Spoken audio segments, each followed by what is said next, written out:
Okay, सो हम discuss कर रहे थे, हमने दो चीज़ें कर ली, एक मार्क्स और एक मिनट, रिकॉर्डिंग चल पड़ी है कि नहीं चल पड़ी है। अच्छा, एक मार्क्स, उससे पहले हमने डाटा वैल्यूज देख ली है किस तरह से स्टोर, मतलब किस तरह से हम उनको टू टिक डी या बी वगैरह करके बता सकते हैं, गेट्स कर लिए। और अब हम आ रहे थे डी मार्क्स पे। ठीक है, सो डी मार्क्स जो है वो कोड करना बिल्कुल काफी हद तक सिमिलर है विद मार्क्स, थोड़ा बहुत फर्क है। पहली चीज ये है कि always that static begin and उसी तरह हमने डाल दिया, केस भी उसी तरह डाल दिया और उसमें सिलेक्ट लाइन बता दी, एंड केस भी डाल दिया, टू टिक डी बी डी 0 1 2 3 भी उसी तरह। अच्छा, ये क्योंकि 4 to 1 या 1 to 4 डी मार्क्स है, तो इसलिए हमने टू टिक डी का हुआ। अगर ये लेट से 3 to 8 होता, सॉरी 1 to 8 होता, तो फिर उसमें सिलेक्ट लाइन 3 बिट की होनी थी, तो फिर हम 3 टिक D 0 1 2 करते, और अगर इसी तरह 16 होता तो फिर 4 टिक D करते। तो ये आपका, ये चीज आपने ध्यान में रखनी है, कितने बिट की सिलेक्ट लाइन है उसके हिसाब से लिखते हैं। अच्छा, यहाँ पर अब उसके कोड में जो थोड़ा सा फर्क आता है, फर्क सिर्फ ये आता है कि मार्क्स में तो हमने सिर्फ बताना होता है कि अच्छा भाई केस 0 है तो आउटपुट को इस वाली इनपुट से कनेक्ट कर दो। डी मार्क्स में हमने सिर्फ जीरो, उसको कनेक्ट नहीं करना होता बाकी, बल्कि बाकी सबको जीरो भी करना होता है। तो यहाँ पर ये जो कोड लिखा हुआ है, जो कि आपको हो सकता है फर्स्ट लुक में थोड़ा सा वो लग रहा हो कि ये क्या लिख दिए, लेकिन मैं अभी आपको ये समझा देता हूँ, बड़ा सिंपल सा काम है।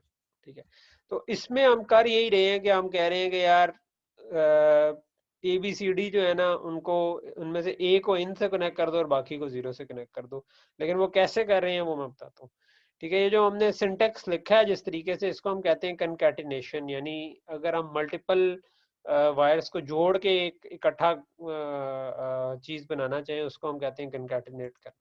ठीक है, तो मैं इसकी एक मिसाल आपको दे देता हूँ, उसके बाद मैं वापस उसी कोड पे आता हूँ तो वो समझ आ जाएगा। फॉर एग्जाम्पल, मेरे पास कोई भी चीज थी, यानी लेट से कि ये मेरे पास कोई मेमोरी थी जिसका डाटा इन 14 बिट का था, और मैं उसको कनेक्ट ऐसे करना चाह रहा हूँ कि मेरे पास लेट से ऊपर से ए और बी दो रजिस्टर्स हैं। ए में लेट से 4 बिट का है, बी 3 बिट का है, और सी 1 बिट का है। और मैं कनेक्ट ऐसे करना चाह रहा हूँ कि मैं सी को पहली 3 लाइनों से जोड़ दूं, उसके बाद मैं 4 सिफर डाल दूं, और उसके बाद बी कनेक्ट हो जाए, और उसके बाद ए कनेक्ट हो जाए। तो इस तरह मिल के ये पूरी मेरी जो 14 लाइंस हैं वो बन जाएंगी। ठीक है, तो इनको अगर मैं इस तरीके से कनेक्ट करना चाह रहा हूँ, ये मैंने अभी रैंडमली खुद इस तरह से बनाया हुआ है ताकि आपको ये बात समझ आ जाए, किसी भी तरीके जोड़ना हो तो कैसे जुड़ेगा। तो इनको अगर मैं जोड़ के एक बस डाटा इन की बनाना चाहता हूँ तो उसको कैसे लिखेंगे, तो उसका तरीका ये होता है कि हम लिखते हैं data in is equal to, और करली ब्रैकेट्स का मतलब है कि अब मैं इसके अंदर चीजें जोड़ने लगा हूँ। ठीक है, तो इसमें अब मैं लेफ्ट टू राइट शुरू हो जाऊंगा और लेफ्ट वाली चीज लेफ्ट पे लिखूंगा, उसके बाद आगे राइट। फॉर एग्जांपल, ए और बी मुझे पूरे पूरे चाहिए, तो मैं ए लिखूंगा, फिर कॉमा लिखूंगा, फिर बी लिखूंगा। इसका मतलब है कि सबसे लेफ्ट पर लगा दो ए पूरे का पूरा जो कि 4 बिट का है, फिर उसके बाद 3 बिट बी की लगा दो क्योंकि 3 बिट का ही है बी। उसके बाद मुझे 4 0 चाहिए, तो मैं लिखूंगा 4 टिक D 0, तो कॉमा लगाता जाऊंगा और अगली वैल्यू लिखता जाऊंगा, तो 4 0 आ जाएंगे। उसके बाद मैं सी को 3 दफा रेप्लीकेट करना चाहता हूँ कि 3 दफा सी आ जाए, तो उसका तरीका ये है कि मैं सी के अराउंड करली ब्रैकेट डालूं, वायर 3 लिखूं और उसके अराउंड भी करली ब्रैकेट डाल दूं। तो इसका मतलब है कि 3 दफा सी इधर लगा दो। तो ये जो पूरी स्टेटमेंट बनेगी ना, इसका मतलब है कि लेफ्ट से जोड़ना शुरू करो, ए के बाद बी जोड़ो, उसके बाद 4 सिफर डाल दो, उसके बाद सी को 3 दफा जोड़ दो, तो वो जो बनेगा उसको उठाकर डाटा इन में डाल दो। तो इस तरह से हम मल्टीपल बसेस को कंकैटिनेट करके अपनी मर्जी का कोई सिग्नल बना सकते हैं जो हमें चाहिए। ठीक है, तो यही काम हमने इधर किया हुआ है। ठीक है, ये चाहता तो मैं ए बी सी डी को अलग अलग भी असाइन कर सकता था, लेकिन उसमें ज्यादा मुझे कोड लिखना पड़ना था, इसलिए मैंने कम कोड लिखने के लिए ये लिखा है। मैंने कहा कि ए बी सी डी चारों को इकट्ठा मैं असाइन कर रहा हूँ। इन इनपुट से मुराद मेरी ये इन है, इन वाला सिग्नल का मतलब है इसका जो मैंने नाम रखा हुआ। इन को तुम ए को साइन कर दो, उसके बाद जो अगली तीनों है वो उनको 0 से साइन कर दो। तो इसका मतलब है ए बी सी डी में ए इन से कनेक्ट हो जाएगा, बी सी डी जो है 0 से कनेक्ट हो जाएंगे। तो ये जो इस तरह राइट साइड पे लिखा हुआ है कि ये एरो ए इससे कनेक्ट हो गया, बाकी सारे 0 से कनेक्ट। इसी तरह हम फिर अगले में क्या करेंगे, अब हम चाह रहे होंगे कि बी को कनेक्ट करें। जब 2 टिक D 1 है तो बी का मतलब है कि ए को 0 से कनेक्ट करो, तो मैंने लिखा 1 टिक डी 0 के पहला जो ए है वो 0 हो गया, उसके बाद जो इन आ रहा है वो बी से कनेक्ट हो गया और पीछे 2 रह गया 2 टिक डी 0। मैंने कह दिया कि 2 अगली जो बिट्स हैं उनको 0 कर दो। यहाँ पे असम्पशन ये है कि सारे एक एक बिट के, ज्यादा बिट के हो तो फिर आप ज्यादा करेंगे। तो अब ये बी जो है उससे कनेक्ट हो गया, बाकी 0 हो गए। इसी तरह सी में अब आपने क्या किया कि पहले 2 0 हुए तो ए और बी 0 हो गए, उसके बाद आपने इन कनेक्ट किया, उसके बाद आपने एक 0 कनेक्ट कर दिया, और आखिरी केस में आपने पहले 3 0 कनेक्ट कर दिए फिर इन कनेक्ट कर दिए। तो ये इंपॉर्टेंट चीज जो याद रखने वाली है कि डीमक्स के अंदर आपने सिर्फ ए बी सी डी को अलग अलग असाइन नहीं करना, बल्कि हर केस में सारों को असाइन करना, बाकियों को 0 करना भी जरूरी है। मैं अगर इसको पिछले से कंपेयर करूँ कि मार्क्स जो हमने बनाया था, मैं वापस जा रहा हूँ अब स्लाइडों में, तो जब मार्क्स बनाया था तो हमने ये नहीं किया था, बल्कि मार्क्स में हमने ये काम किया था कि हमने सिर्फ ए को इससे कनेक्ट कर दिया था, दूसरे केस में इससे कर दिया, तीसरे में इससे, क्योंकि ए की आउटपुट थी, क्योंकि ए की आउटपुट थी, उसको जिससे कनेक्ट कर दिया, बाकी कुछ लिखने की जरूरत नहीं। लेकिन डी मार्क्स के केस में हमारे पास 4 आउटपुट्स हैं, तो अब उन चारों की चारों को हर केस में हमने सेलेक्ट करने, नहीं तो प्रॉब्लम हो जाएगा। अगर मैंने सिर्फ इधर ए को इनसे कर दिया होता, फिर बी को इनसे कर दिया होता, फिर सी को इनसे, फिर डी को इनसे कनेक्ट कर दिया होता, तो फिर इधर प्रॉब्लम होता है कि फिर टूल को ये ना समझ आती कि आपने ए को तो कनेक्ट कर दिया, बी सी डी के साथ क्या करूं। तो ये जरूरी है कि उनको भी 0 के साथ करना है, ठीक है, आउटपुट सारी कनेक्ट करते हैं, ठीक है। ओके, तो ये तो हो गया हमारा डी मार्क्स, ठीक है। ये स्लाइड्स भी मैंने ड्रॉप बॉक्स में मेरे ख्याल डाली हुई है, नहीं डाली हुई तो मैं अभी डाल दूंगा, ताकि आपको ये सिंटेक्स जो है ना ये याद रहे। पहली पहली दफा जब आप लिख रहे होंगे कोड तो आपको याद नहीं रहेगा, तो आप उस स्लाइड से देखकर याद रखें। यानी मैं कहूँगा कि पहले आप बगैर देखे अभी इसी की अपनी मेमोरी बनाने की कोशिश करें कि जो अभी मैं बता रहा हूँ वो याद रहे। तो जब कोड लिखना शुरू करें पहले मेमोरी से लिखने की कोशिश करें, अगर नहीं याद आ रहा तो स्लाइड पे चले जाएं, ठीक है। और अगर लिख लिया है उसके बाद उसको वेरीफाई स्लाइड से कर लें। 2-3 दफा आप लिखेंगे तो आपको ये याद होना शुरू हो जाएगा कि अच्छा ये किस तरीके लिखना है। जब वो याद हो जाएगा तो फिर बिल्कुल सिंपल सा प्रोसेस है ये कोड लिखना।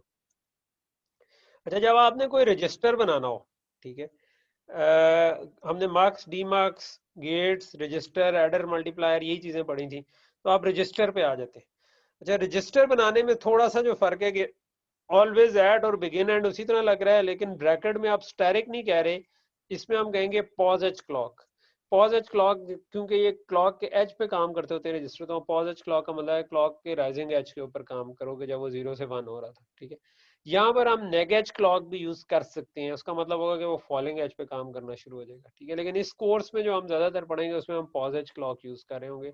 प्रैक्टिकली दोनों से कोई खास फर्क नहीं पड़ता, किसी एक पे आपको पूरा सर्किट मूवमेंट डिजाइन करना होता है। ओके, सो अच्छा, उसके अंदर हम जो कोड लिखते हैं उसमें हम लिख देते हैं कि भाई इफ रीसेट, तो रजिस्टर की मैंने कहा था आउटपुट होती है और इनपुट होती है, तो आउटपुट को 0 कर दो, वरना आउटपुट को जो भी इनपुट आ रही है उसके साथ असाइन कर दो, ठीक है। एक चीज जो आपने इधर नोट की हो कि ये मैंने less than equal to type का लिखा हो, इसको लेस देन इक्वल टू ना पढ़े, इसका मतलब है ये भी असाइनमेंट ऑपरेटर ही है, ये इक्वल टू की तरह ही है, ये एरो की तरह आप इसको देखेंगे, जिस तरह एरो एक बनाओ। इसका मतलब क्या है, इसका मतलब है कि ये नॉन ब्लॉकिंग असाइनमेंट है, ठीक है। तो जब भी आपने रजिस्टर बनाना है तो नॉन ब्लॉकिंग असाइनमेंट यूज होगी। नॉन ब्लॉकिंग मैं आपको बताता हूँ कि क्या है। ये पॉज एज क्लॉक और नॉन ब्लॉकिंग जो है ना ये इकट्ठे यूज हो रहे होंगे, यानी कि जब भी रजिस्टर बनाना है यहाँ पर नॉन ब्लॉकिंग असाइनमेंट यूज करनी, ठीक है। अगर इस रजिस्टर का इनेबल सिग्नल होता तो फिर आप एलसिफ और ब्रैकेट में इनेबल डाल देंगे कि अगर रीसेट है तो 0 कर दो, वरना अगर इनेबल का सिग्नल है तो साइन करो, और उसके अलावा हमने एल्स नहीं डाला तो इसका मतलब है वो पुरानी वैल्यू होल्ड करके बैठे रहे।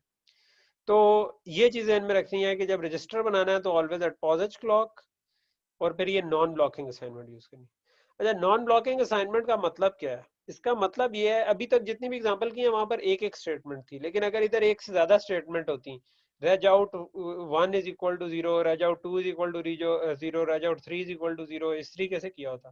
तो नॉन ब्लॉकिंग का मतलब है कि वो पैरेलल में चलेंगे, एक एक करके नहीं चलेंगे जब हम इसको सिमुलेट कर रहे होंगे, ठीक है। जब हम इसको यानी हार्डवेयर तो उसका वही बनेगा, लेकिन इसको जब हम अपने पास चलाने की कोशिश कर रहे होंगे सॉफ्टवेयर में, तो वो उनको एक एक करके चलाए या उनको वो पैरेलल में समझे।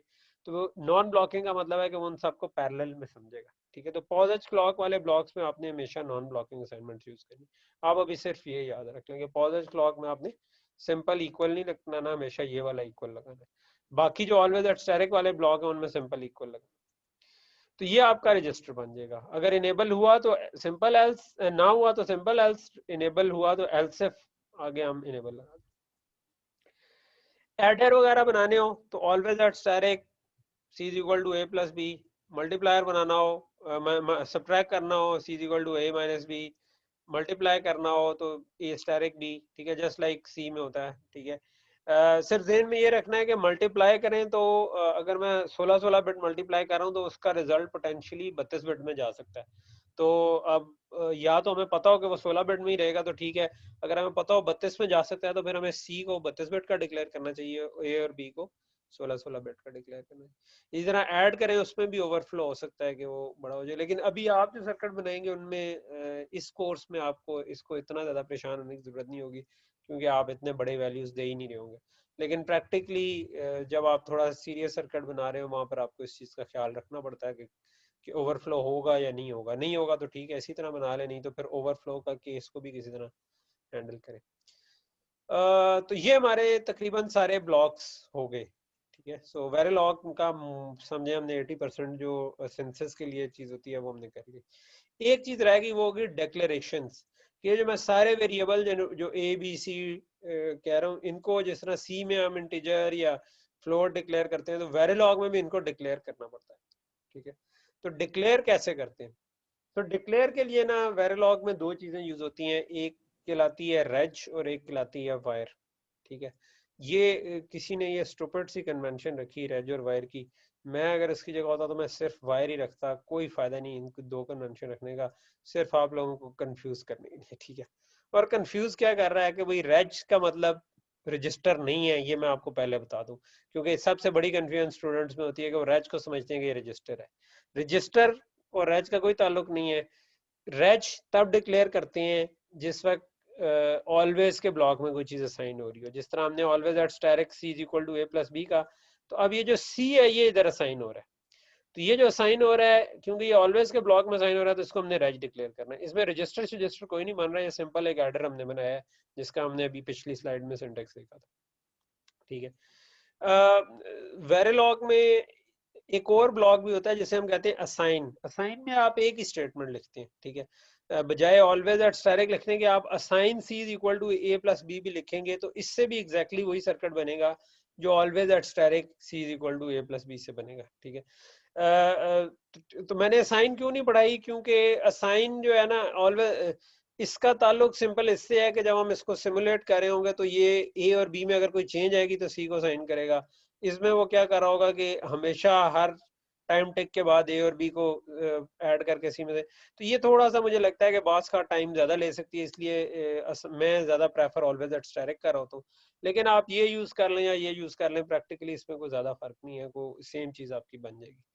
अच्छा, लेकिन अगर आपने assign C is equal to A plus B किया है तो सी को आपको वायर डिक्लेयर करना होगा। ये वेरिलॉग का कुछ फिक्स रूल है कि जो अगर आप असाइन में कोई चीज असाइन कर रहे हैं, असाइन स्टेटमेंट से सी को वैल्यू दे रहे हैं तो सी को वायर डिक्लेयर करना होगा। अगर ऑलवेज में आप सी को कर रहे हैं या बाद में हम एक इनिशियल ब्लॉक पढ़ेंगे उसमें कर रहे हैं तो सी को हमें फिर रेज डिक्लेयर करना पड़ेगा, ठीक है। तो ये डिक्लेरेशन है रेज या वायर की। आगे ये जो लिखा हुआ है 16 डाउन टू 0, इसका मतलब है ये 17 बिट का सी है। इस वायर में भी उसी तरह डिक्लेयर हो सकता है, रेज में भी उसी तरह डिक्लेयर। अगर मैंने वाकई रजिस्टर बनाना होता, ये मैंने आपको बता दिया कि जो इंपॉर्टेंट चीज ध्यान में रखनी है कि रेज का मतलब रजिस्टर नहीं है। रजिस्टर बनाना है तो फिर क्या होगा, अगर मैं चाहता कि इस हेडर के आगे रजिस्टर लग जाए, ठीक है, तो फिर मैं कहता always at pause H clock और फिर यहाँ पर नॉन ब्लॉकिंग असाइनमेंट यूज करता। तो इसका मतलब होना था कि इसके आगे ये रजिस्टर लग गया और सी अब एक रजिस्टर है, ठीक है। तो अगर रजिस्टर का ताल्लुक always at pause H clock से, रजिस्टर का ताल्लुक रेज या वायर से नहीं है, ठीक है। तो ये जहन में आपने अब रखना है कि जब भी रजिस्टर बनाना है तो आपने उधर पॉज एच क्लॉक यूज करना है और नॉन ब्लॉकिंग असाइनमेंट यूज करनी है, जैसे मैंने बताया। अच्छा, what about C B and A and B? C तो मैंने बता दिया कि सी को रेज या वायर हो। ए और बी आपका क्या ख्याल है, रेज होने चाहिए या वायर होने चाहिए? कोई बताएगा? किसी का गैस है कोई? अनम्यूट करके बताना होगा वैसे। कोई गैस नहीं? बंदे तो बैठे हैं यार। ए और बी क्या ख्याल है, क्या होने चाहिए, रेज या वायर? सर अगर हम रजिस्टर में कर रहे हैं तो दोनों नहीं होने चाहिए। अगर क्या करें? हम अभी ये रजिस्टर में कर रहे हैं ना, आप कह रहे थे कि ये अगर रजिस्टर में होगा तो पॉज क्लॉक आएगा, लूज होगा। हाँ, तो C इज तो equal to A plus B लिखा है, तो ए और बी को क्या डिक्लेयर होना चाहिए? C तो रेज डिक्लेयर होगा, ऑलवेज ब्लॉक है ना, C तो रेज डिक्लेयर हो गया। ए और बी क्या डिक्लेयर होंगे, वायर या रेज?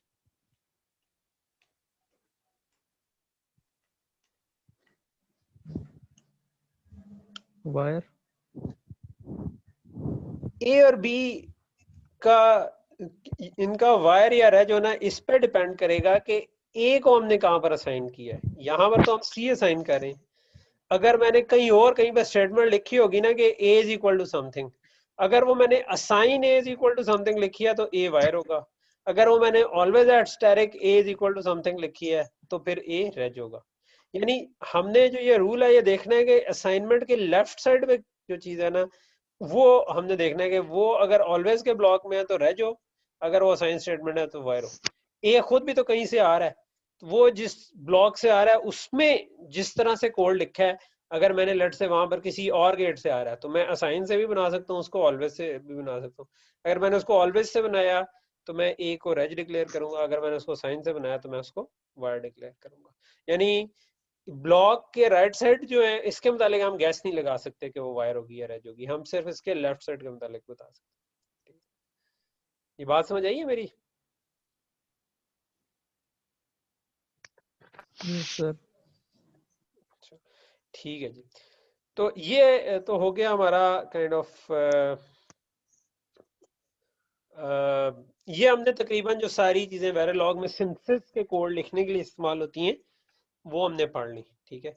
अब हम इसको थोड़ी सी एक एग्जांपल कर लेते हैं ताकि ये हमारी इसकी प्रैक्टिस हो जाए। इस एग्जांपल में आपने कोशिश करनी है कि ये जो आपने अभी पिछले आधे पौने घंटे घंटे में जो हमने चीजें पढ़ी हैं, तो उसमें आप साथ साथ बताएंगे क्या होना चाहिए, ठीक है। सो वेरिलॉग कोडिंग में हम सबसे पहले, तो मैंने आपको बताया तब तक कोड नहीं करना जिस वक्त तक डिजाइन डायग्राम ना बनी हो। सबसे पहले आप डिजाइन डायग्राम बना लें, जैसे आरटीएल डायग्राम। उसके बाद आप तमाम जो उसके अंदर गेट्स, मल्टीप्लेक्सर, रजिस्टर वगैरह हैं उन सब का कोड लिखते हैं वेरिलॉग में। वो हमने पढ़ लिया है कि मक्स ऐसे बनता है, रजिस्टर ऐसे बनता है एंड सो ऑन, ठीक है।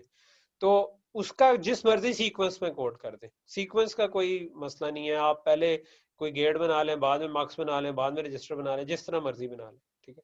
उससे कोई फर्क नहीं पड़ता। वो बनाने से पहले हम अमूमन क्या करते हैं, तमाम जो वायर्स होती हैं ब्लॉक, ये जो ऊपर डिजाइन डायग्राम है उनका कोई नाम दे देते हैं, ठीक है, ताकि हम कोड में भी वही नाम यूज करें, ठीक है। मॉड्यूल की पोर्ट्स डिक्लेयर करते हैं, इनपुट्स आउटपुट्स, और उसके बाद हम कोडिंग शुरू कर देते हैं एक एक करके, ठीक है। और जो जो भी वेरिएबल की जरूरत पड़े उसको साथ साथ डिक्लेयर करते जाते हैं। अगर वो ऑलवेज के ब्लॉक में आ रहा हो तो रेज डिक्लेयर करेंगे, अगर वो असाइन, और अगर असाइन के ब्लॉक में असाइन हो रहा है तो वायर डिक्लेयर करेंगे। अच्छा, तो अब ये वाली एग्जांपल है, और हम एग्जांपल लेंगे अपना ये जो भी हमने फाइफो के अंदर काउंटर बनाया था उसी को, कि फॉर एग्जांपल मैं उसी का वेरिलॉग कोड लिखना चाह रहा हूँ जो हमने फाइफो के अंदर काउंटर बनाया था। तो उसके अंदर गेट भी है, मक्स भी है, डी मक्स भी है, एडर और सबट्रैक्टर भी है, रजिस्टर भी है। तो कैसे कोड करें, ठीक है। सबसे पहले हमने वायर्स को नाम दे देना है, ठीक है। तो मैंने नाम दे दिया, फॉर एग्जांपल इस इनेबल को इनेबल दे दिया, मार्क्स के आउटपुट को मार्क्स आउट दे दिया, इसको डिक्रीमेंटर आउट नाम दे दिया, इसको इंक्रीमेंटर आउट नाम दे दिया। इनपुट्स का पहले ही इंक्रीमेंट और डिक्रीमेंट नाम था, काउंट का नाम भी पहले से ही था, तो इनको नाम देने की जरूरत नहीं। अब इसका कोड लिखना होगा तो मैं एक फाइल क्रिएट करूंगा, ठीक है। हो सकता है कि मैं एक नोटपैड खोलूं और उसके अंदर लिखना शुरू कर दूं, ठीक है। तो उसमें मैं नाम दे दूंगा उसका काउंटर डॉट पी। तो सबसे पहले मुझे मॉड्यूल लिखना है और उसकी पोर्ट लिस्ट लिखनी है, तो मैं लिखूंगा मॉड्यूल काउंटर और तमाम इनपुट्स और आउटपुट्स उसकी डिक्लेयर कर दूंगा, ठीक है। तो मैंने कहा जी मॉड्यूल काउंटर, तो इसमें क्लॉक और रीसेट तो आने ही थे क्योंकि रजिस्टर बीच में आ रहा है तो वो क्लॉक पे चलेगा, तो क्लॉक और रीसेट आ गए। उसके अलावा दो इनपुट इधर नजर आ रही हैं, इंक्रीमेंट और डिक्रीमेंट, और एक काउंट नजर आ रहा है। तो मैंने दो इनपुट डिक्लेयर की, इंक्रीमेंट और डिक्रीमेंट, और आउटपुट काउंट डिक्लेयर। अच्छा, ये रेज को भी इग्नोर करें, रेज में समझें कि इधर रेज नहीं लिखा हुआ, बस input output 3 down to 0 count लिखा हुआ। तो मैंने लेट से 4 बिट का काउंटर बनाया तो मैंने 3 डाउन टू 0 काउंट लिख दिया। और अच्छा, अब और आखिर में मैंने नीचे जाकर एंड मॉड्यूल भी लिख दिया, ऊपर मॉड्यूल लिखा, ये गोल ब्रैकेट्स के बाद सेमीकोलन डाला। अब इधर नीचे इसके मैंने सारा यहाँ पर इस हिस्से में कोड लिखना। तो कोड लिखने का मैंने कहा था कि किसी तरह से भी स्टार्ट हो जाए, ठीक है, कोई भी पकड़े उसको स्टार्ट हो जाए। कोड लिखना हमने आप सीख लिया कि गेट ऐसे बनता है, रजिस्टर ऐसे बनता है, मकसद।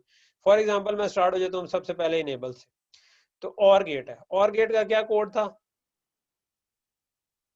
क्या लिखते थे, क्या लिखूंगा अगर और गेट को कोड करना है तो थोड़ी देर पहले। A is equal to B और C और D, तो अब इस केस में always at the rate always at static. static जी अच्छा, अब इस केस में अब ए तो नहीं है, अब हमने क्या नाम रखे हुए, सर, इंक्रीमेंट डिक्रीमेंट और enable.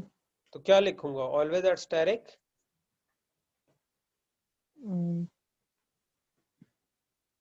Increment is equal to लिखूंगा, डिक्रीमेंट इज इक्वल टू लिखूंगा, या इनेबल इज इक्वल टू लिखूंगा। Sir enable equal to enable equal to increment और डिक्रीमेंट। बिल्कुल, तो always at static enable is equal to increment और decrement, ठीक है। तो ये मैंने लिख दिया।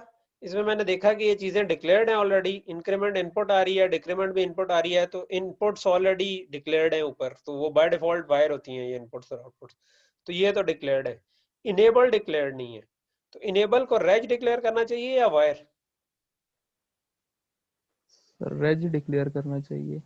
क्यों रेज डिक्लेयर करना चाहिए, ऑलवेज के ब्लॉक में, क्योंकि ऑलवेज के ब्लॉक में। सर अभी आप ठीक है, तो रेज डिक्लेयर कर दिया हमने इनेबल, ठीक है। अच्छा, तो पहली चीज होगी, इसका मतलब है गेट बन गया। अब लेट्स उसके बाद मल्टीप्लेक्सर है, मल्टीप्लेक्सर को कैसे कोड करते हैं, सर वो 2 बार D0 और आउट और ठीक हो गया। तो अब मुझे, लेकिन मुझे उससे पहले always at static begin and एक तो यूज करने हैं, और केस स्टेटमेंट यूज करते हैं। केस की इनपुट पे क्या आएगा इस केस में, केस के आगे ब्रैकेट में क्या होता है, सिलेक्ट लाइन होती है। इस केस में सिलेक्ट लाइन क्या है, इस इंक्रीमेंट। इंक्रीमेंट। तो मैंने लिखा always at static case increment and case.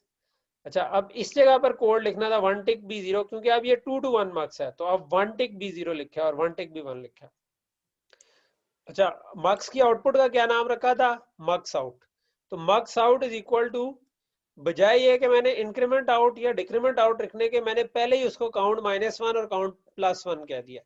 तो इससे क्या हुआ है कि मेरा मार्क्स भी कोड हो गया और ये इंक्रीमेंटर और डिक्रीमेंटर भी कोड हो गए एक ही लाइन में ना। मुझे अलहदा से इंक्रीमेंटर का कोड नहीं लिखना पड़ा और डिक्रीमेंटर का नहीं लिखना पड़ा। मैंने कहा marks out is equal to count -1, अगर इंक्रीमेंट 0 हो तो काउंट -1 उठा लो, यानी ये डिक्रीमेंट आउट उठा लो। तो डिक्रीमेंट आउट मैंने अलहदा से डिक्लेयर किया, करने की जरूरत नहीं पड़ी, सीधा सीधा उठा लिया। तो ये अब इस लाइन की वजह से मार्क्स भी बन गया बिकॉज ऑफ केस स्टेटमेंट, और ये काउंट -1 और काउंट +1 की वजह से ये वाला इंक्रीमेंटर भी बन गया और ये वाला डिक्रीमेंटर भी बन गया। डिक्रीमेंट। अच्छा, अब क्योंकि काउंट -1 की वजह से डिक्रीमेंटर जो माइनस का रहा है, काउंट +1 की वजह से इंक्रीमेंटर जो उसमें +1 का है।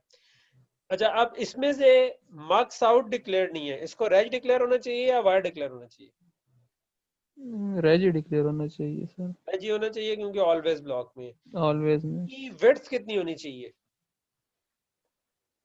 सर 1 की।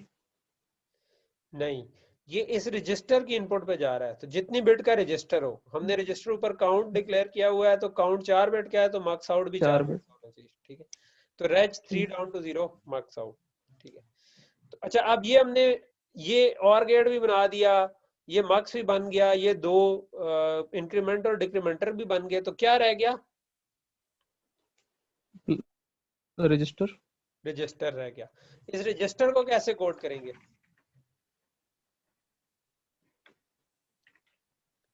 सर वो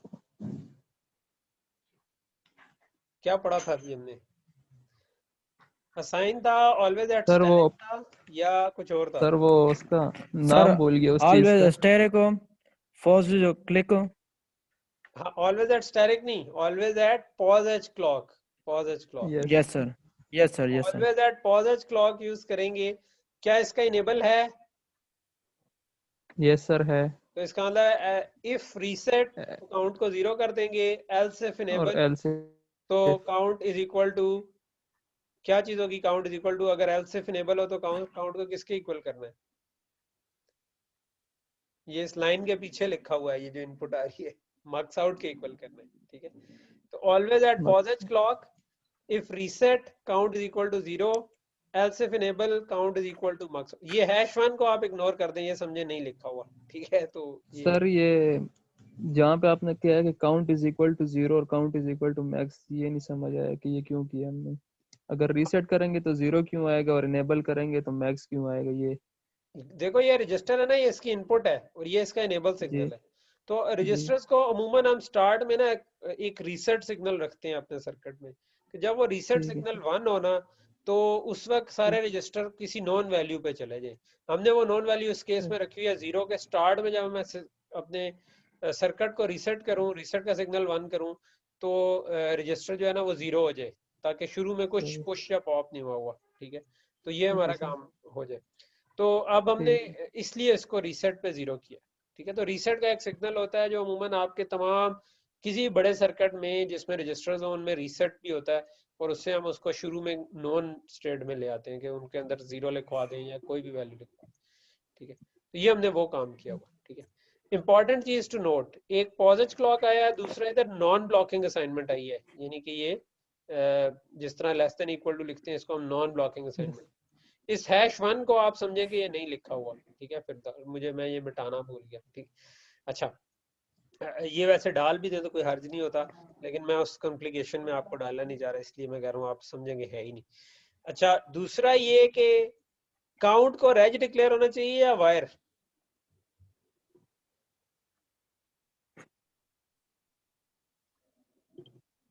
जी सर। काउंट को रेज डिक्लेयर होना चाहिए या वायर? काउंट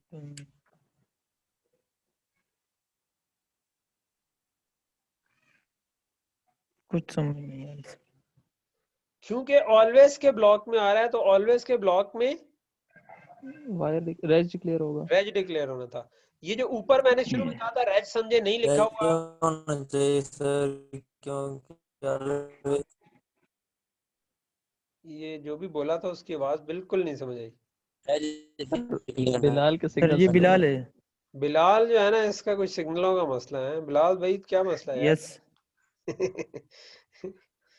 अच्छा खैर, तो क्योंकि ये always at positive clock, always का ब्लॉक है, सिंपली पॉजिटिव हो या स्टेरिक हो जो भी हो, हम उसको रेज डिक्लेयर कर रहे हैं। तो ये जो रेज लिखा हुआ है ये इसलिए लिखा हुआ हमने, ठीक है।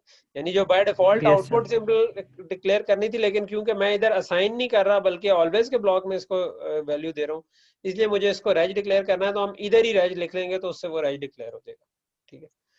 ठीक है सर ठीक है, तो ये जो है ना, ये इस तरीके से वेरिलॉग का कोड लिखा जाता है, ठीक है। तो मैं आज अगले टॉपिक पे नहीं जाता, मैं इधर इसको रोकता हूँ, बिकॉज आई थिंक यहाँ तक आप इसको ग्रैस्प कर लें तो काफ़ी है।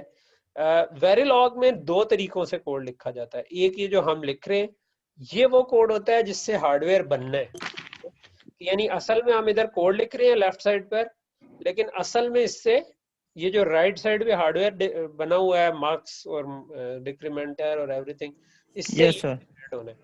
तो इस कोड को कहते हैं हम कि सिंथेसिस के लिए कोड लिखना, जिससे सिंथेसिस का मतलब होता है बनना, इससे बनता है हार्डवेयर, ठीक है। अच्छा, अगले लेक्चर में जो हम पढ़ेंगे वो हम पढ़ेंगे, उसको हम कहते हैं टेस्ट बेंच या सिमुलेशन। वेरिलॉग में ही जब आपने इसको टेस्ट करना होता है, तो जब आपके पास कोई आपने सर्किट बना लिया हो ब्रेड बोर्ड पे, तो आप उसको कोई इनपुट देते हैं, कोई आउटपुट उठाते हैं और देखते हैं कि यार उसकी आउटपुट सही आ भी रही है कि नहीं आ रही, ठीक है। तो वो जो इनपुट देना और आउटपुट को चेक करना है ना, उसका जो तरीका कार है वो हम इंशाल्लाह देखेंगे नेक्स्ट क्लास में, और उसको हम कहते हैं टेस्ट बेंच लिखना, ठीक है।